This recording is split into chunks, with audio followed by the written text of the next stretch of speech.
Um, they've made improvements, and now we have things like ChatGPT, Poe, Claude.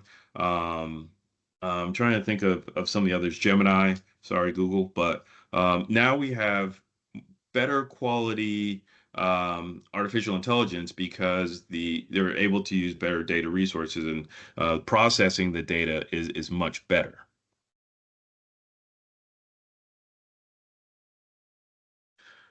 So now let's talk about data specifically within SQL Server. Um, Now, SQL, you've probably heard that before, but it actually means structured query language. Um, SQL is not only the technology; it's the language they use to access data within SQL Server and some other database services. Now, structured query language is what we use for relational databases such as SQL Server. It's standard.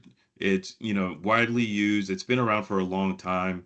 SQL, if I'm remembering correctly, was developed by Microsoft, I think in the mid '80s, but it probably goes back much further than that. I think SQL is actually older than I am, but it was one of the earliest widely used database languages. It's even to this day, like folks are still writing SQL queries against old SQL servers, but there are tools out there that don't necessarily require you to use SQL in order to access data or manipulate data.